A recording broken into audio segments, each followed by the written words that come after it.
So I hope that second session of going out with your camera and putting into practice everything that we covered in the second section was beneficial for you, and I hope some of it's starting to sink in. If you're struggling with it, just remember, take it bit by bit.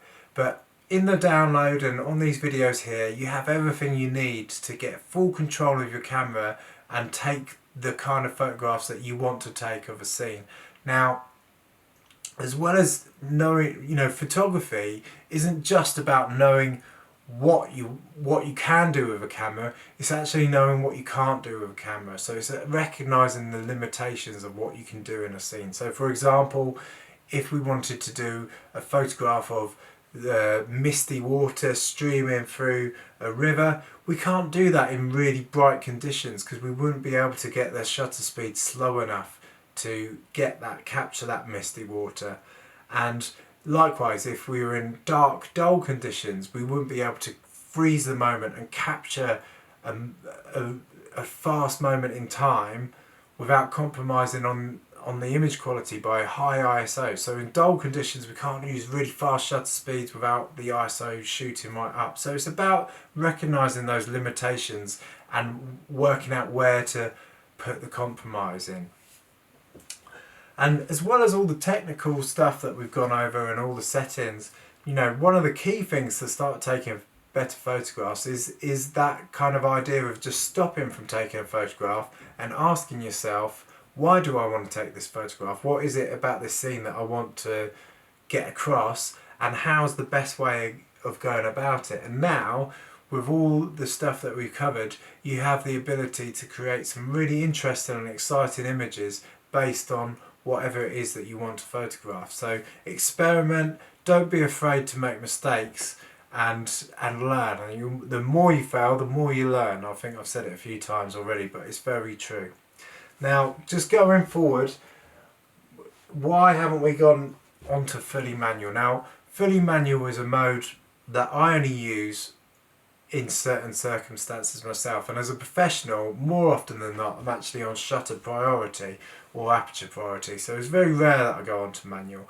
Now, manual is a very specific mode for very specific situations, and to be perfectly honest, I think it's better to understand these modes that we've looked at now and really know them inside out before we move on to fully manual, because we only need fully manual in a very limited range of situations anyway. And you are starting, what you're doing now, using aperture priority or shutter priority, you're already opening your mind up to being fully manual. So even though the camera is working, it might be working out our ISO or our aperture or shutter speed for us, we're still paying attention to it. We're making sure that it's within the parameters that are acceptable for the photograph that we want to take.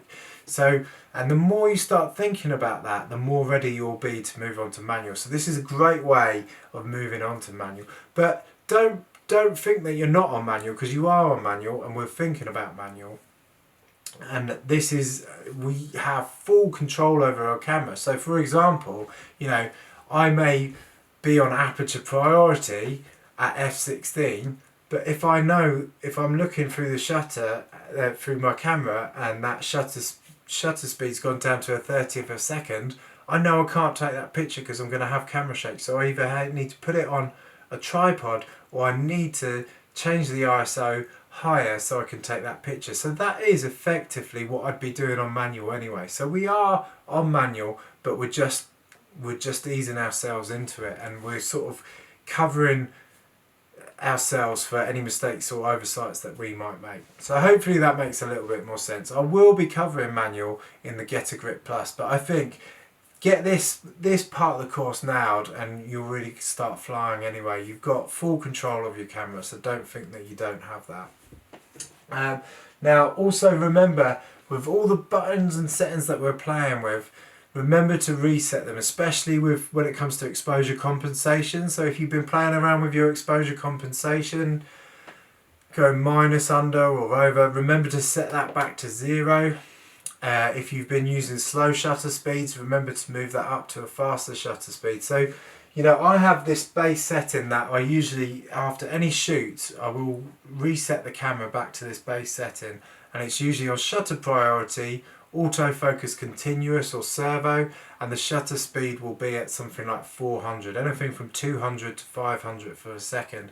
And that means that if suddenly something happens outside the house, or if I'm on a walk with my camera bag and some deer run out or something, I can pull the camera out of my bag and I can take a shot without having to worry about whether I need to change the settings or not. So I can get that shot, I can capture the moment as it's happening, and then I can maybe change my approach or settings depending on what's happening. But the key thing is I don't pull the camera out of my bag and it's underexposed as I take the picture, because I've had the exposure compensation to -2 or something like that. So that's a key thing to remember, to reset your settings and have a sort of base setting that you're happy with.